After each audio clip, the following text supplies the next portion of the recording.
ఓం శ్రీ గణేశాయ నమః. ఓం శ్రీ విష్ణురూపాయ నమశివాయ. నమస్కారం అండి. 2024 సెప్టెంబర్ మాసంలో ద్వాదశ రాశి వాళ్ళ మాస ఫలితాలు ఎలా ఉన్నాయో తెలుసుకుందాం. దానికన్నా ముందు ఎవరైతే ఈ వీడియోని చూస్తున్నారో లైక్ చేయండి, షేర్ చేయండి, సబ్స్క్రైబ్ చేసుకోండి. మరియు ఈ వీడియోని పూర్తిగా చూడండి.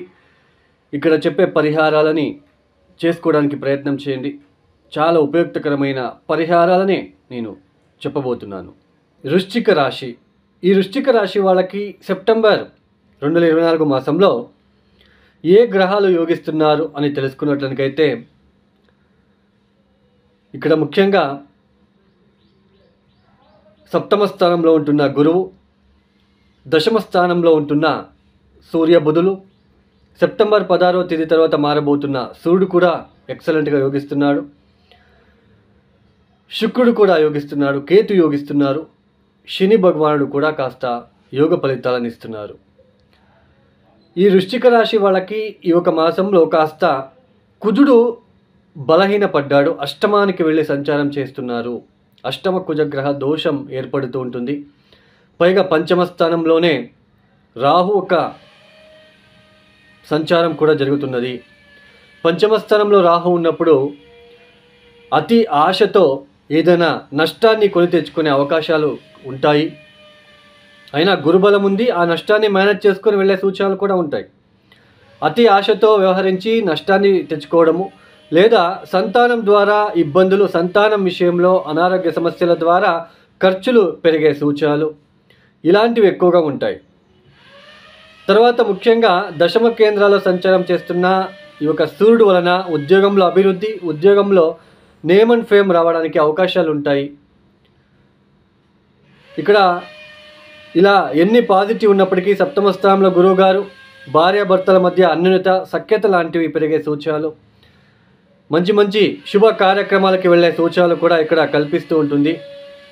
ఇలాంటి ఒక సిచ్యుయేషన్ ఉన్నప్పటికీ అష్టమ స్థానంలో ఉంటున్న కుజుడి వలన అప్పుడప్పుడు మాట తీరు అనేది ర్యాష్గా మాట్లాడడము, లేదా ఇక్కడ షష్టాధిపతి అష్టమ స్థానంలో కూర్చొని ద్వితీయాన్ని చూడడం వలన కొన్ని కుటుంబ వ్యక్తులతో కొన్ని వాదోపనాలు చేసుకోవడము, సో ఇలాంటివి కూడా కనిపిస్తూ ఉంటుంది.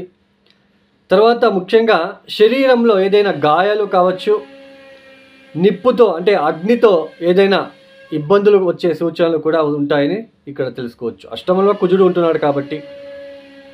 తర్వాత పళ్ళకి సంబంధించినది, పంటికి సంబంధించినది ఏదైనా చిన్నపాటి పెయిన్ లాంటిది, నొప్పి లాంటిది కూడా రావడానికి అవకాశాలు ఉంటాయి.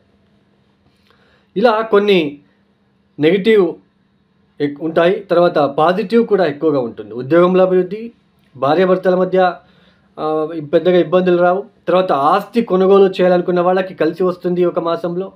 మీ పేరు మీద రిజిస్ట్రేషన్ చేసుకోవడం లాంటివి కూడా, ఎందుకంటే శని వక్రించాడు, చతుర్థ స్థానంలో వక్రించాడు అంటే తృతీయాన్ని చూస్తున్నాడని అర్థం.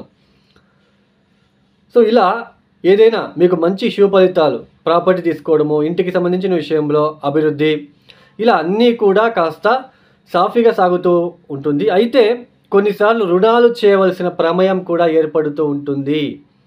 ఎందుకంటే ప్రాపర్టీ కొనుగోలు చేయాలంటే మీ దగ్గర అంత డబ్బు ఉంటే ఓకే, డబ్బు లేకపోతే రుణం చేయాల్సిన ప్రమేయం. ఎందుకంటే కుజుడు ద్వితీయాన్ని చూస్తున్నాడు, అష్టమంలో కూర్చొని షష్టాధిపతి అవుతాడు. Debit some